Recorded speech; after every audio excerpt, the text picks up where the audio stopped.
que é o Pranayama? Alô, alô, seja muito bem-vindo a mais um vídeo aqui desse canal. Meu nome é Caio Corrêa, sou professor de Yoga e também idealizador do Yogalaya, que é minha escola de Yoga, também esse canal no YouTube e um perfil no Instagram. E a gente está falando agora, fazendo uma série de vídeos sobre o que são os membros do Yoga, que a gente chama de 8 Angas, ou que Patanjali, que é o principal sábio do Yoga, que escreveu e falou sobre esses 8 membros do Yoga, ele chama de Ashtau Angani, e isso está no livro clássico do Yoga, que chama Yoga Sutra de Patanjali, tá? Ele traz esses membros do Yoga como as ferramentas que a gente deve usar para deixar nossa mente mais serena e para que a gente possa interagir melhor com tudo aquilo que se apresentar na nossa frente. Beleza? Resumindo muito. E hoje a gente vai ver o quarto Anga, que é o Pranayama. A gente já fez uma série inteira de vídeos falando sobre o que são os yamas, que é o primeiro Anga, que são 5 coisas que a gente deve tomar cuidado. A gente já falou sobre o que são os 5 niyamas, esses 10 vídeos, né, esses 10 assuntos, a gente falou numa série de vídeos que eu chamo de yamas e niyamas, tá? E esses dois são os primeiros 2 Angas desses 8. Depois, no vídeo passado, a gente falou sobre o que é asana, que são as posturas do yoga, né? E hoje a gente vai falar sobre o que é pranayama. Vem comigo.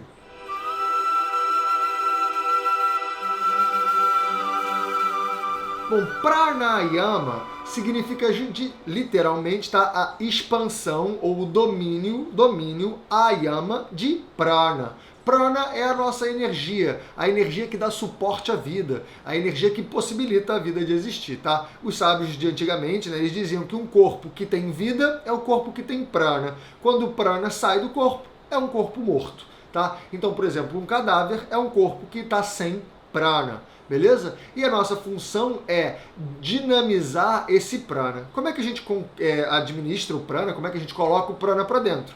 Através da respiração, através da comida, através do contato com o sol, do contato com a lua. Mas quando a gente está falando de pranayama dentro das técnicas do yoga, basicamente são técnicas de respiração, tá? E Patanjali começa a trazer isso no sutra, ou seja, no verso 49 do 2º capítulo, e que ele começa a falar que a primeira coisa que a gente deve fazer é cuidar para a gente tirar esse padrão errático da respiração, tá? Normalmente a gente tem uma respiração que ela tem um padrão meio errático e que a função do pranayama é administrar, mudar esse padrão.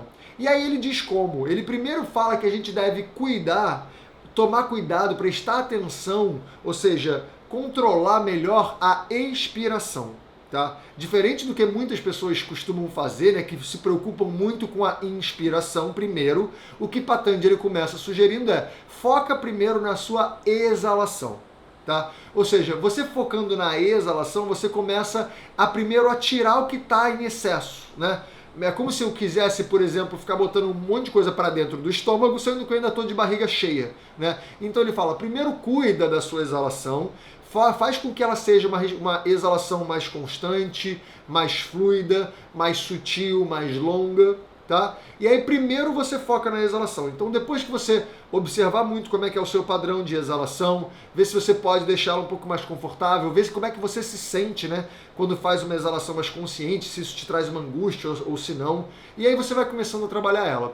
Quando a sua exalação estiver boa, aí você começa a focar na inspiração. Então você primeiro tira o ar de dentro, exala, foca na exalação. Quando a exalação estiver ok, está estável, tá num padrão que a gente chama de como se fosse profunda ou longa e sutil, tá? Ele traz 2 características que todas as fases da respiração devem ter, que é Dirga e Sukshma.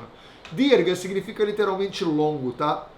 Mas a gente pode interpretar aqui como uma respiração profunda. Diferente do que a gente pensa daquela respiração que a gente vai no médico, sabe? Ele fala, respira profundo, você acha que é uma respiração super curta, super angustiante, assim, né? Essa respiração que a gente chama de Dirga é uma respiração que é longa, tá? Que ela vem de um lugar profundo. O que a gente chama de respiração profunda é ela que eu sinto ela lá profundo no meu corpo e eu faço com que ela saia de maneira longa e Sukshma. Sukshma é sutil.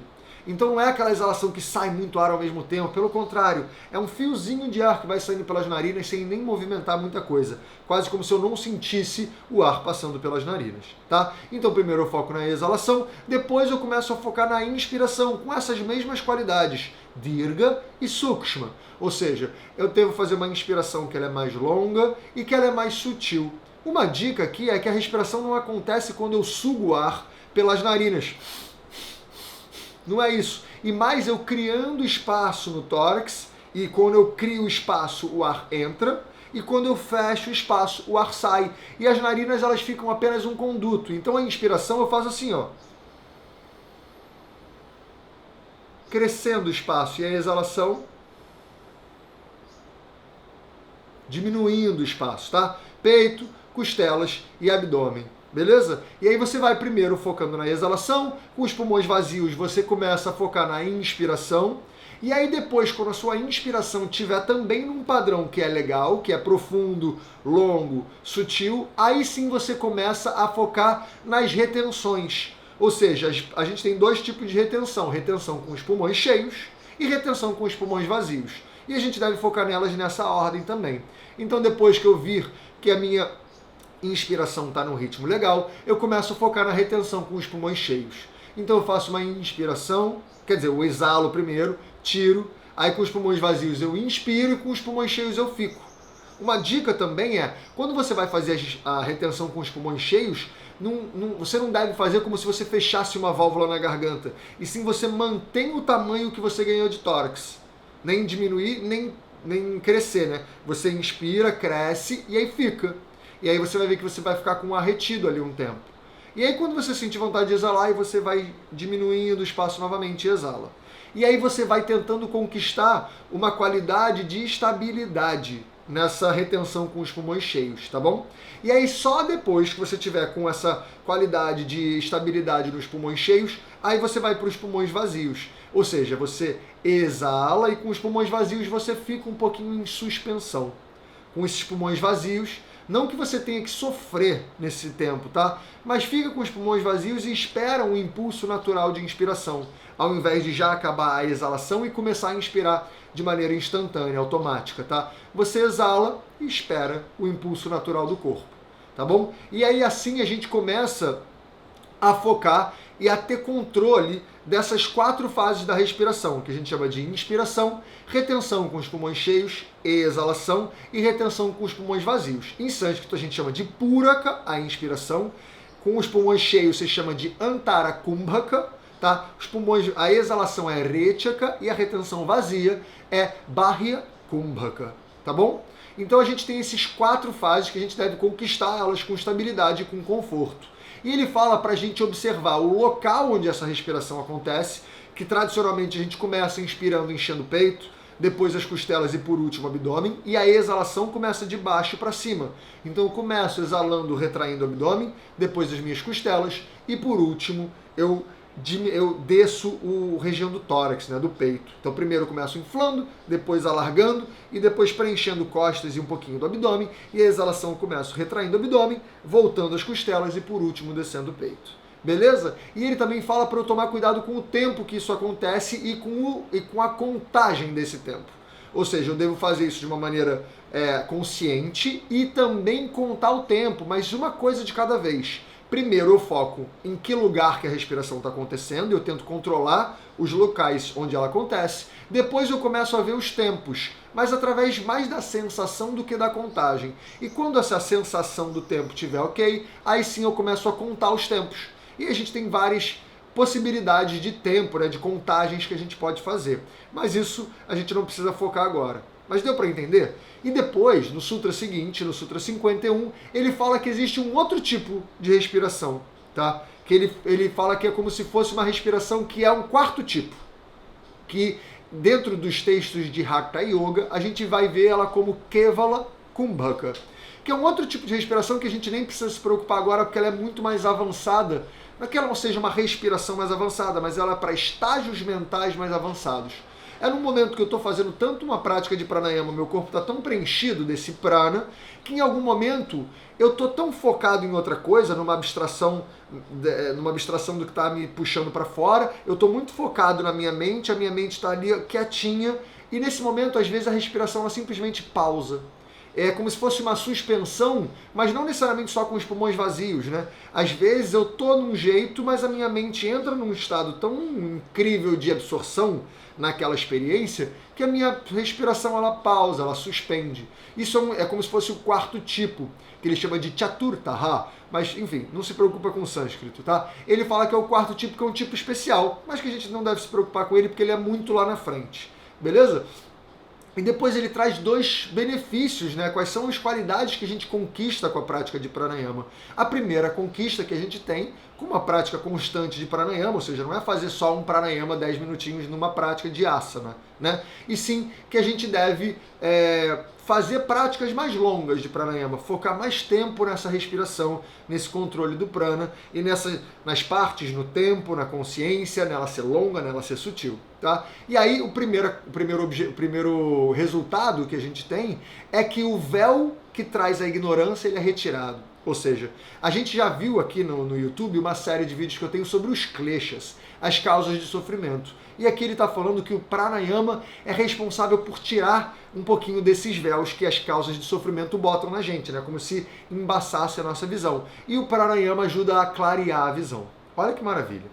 E ele também fala que o pranayama é o que prepara o nosso corpo para que a gente possa fazer práticas mais profundas de concentração, que envolve uma absorção e uma concentração maior da mente. Então o pranayama entra aqui também como uma ferramenta, como uma técnica, para trazer a minha mente para um estado de foco e de atenção muito mais afinado, muito mais rebuscado. Então é uma prática bem mais sutil, mas ao mesmo tempo bem mais interessante, por exemplo, do que o asana, né? No próprio Sutra 49, que é o primeiro que ele fala, falei, né, que ele usa, que a gente quer estabilizar os padrões erráticos da respiração, isso a gente faz depois da prática de asana. Então a prática de asana prepara o corpo, e asana são as posturas, né? A prática de asana prepara o corpo para que a gente possa fazer essas práticas de respiração que são mais sutis. Bastante informação aqui, mas qualquer coisa o vídeo está curtinho, você pode ver ele de novo. Beleza? Bom, me diz aqui nos comentários o que você achou desse vídeo, tá? Porque é um vídeo que ele é para ser mais informativo, é um vídeo sobre técnica, mas é teórico, né? Então vale você pegar essas teorias, esses conceitos e aplicar, experimentar mesmo, beleza? E se você curtiu o vídeo, aproveita para deixar o seu like, seguir o canal e ativar o sininho, que assim você vai ficar sabendo dos próximos vídeos, tá? A gente está seguindo esses 8 membros do yoga. Na próxima aula a gente vai falar sobre Pratyahara, que é uma técnica que vem depois do pranayama, tá? E vai ser um vídeo muito interessante, porque quebra alguns estereótipos que a gente tem dessa técnica. E também, se você quiser estudar mais desses conceitos, eu ensino isso de maneira bem mais aprofundada na minha escola online, que é o Yogalaya. Então, se quiser, o link está aqui, escola.yogalaya.com.br. Lá a gente tem um estudo profundo desse texto, tá? Que é o Yoga Sutra de Patanjali. Eu chamo esse curso de O Mapa da Mente, e ele acontece lá dentro da escola. E além disso, a gente também tem aulas práticas e teóricas diariamente. As aulas são ao vivo, todas as aulas ficam gravadas, então você tem tanto a oportunidade de ver ao vivo, e assim a gente troca, você me vê, pode fazer perguntas, eu trago correções, ajustes, né, dicas e tudo mais. Mas se você também quiser ver depois, você pode ver a qualquer hora do seu dia. E assim é bom que a gente se conhece bastante melhor, tá? Além disso, todas as quartas-feiras a gente lança vídeos novos aqui no YouTube. Nas sextas-feiras a gente também lança as lives que eu faço no Instagram. Eu lanço aqui no YouTube, que a qualidade é um pouquinho melhor para ver. E além disso, todos os dias no Instagram, que está aqui o meu canal do meu perfil do Instagram, né, que é o @yogalaya_, eu lanço com conteúdos novos diariamente. Então a gente se vê muito em breve, ou na escola, ou aqui no YouTube, ou lá no Instagram. Beijo e até já.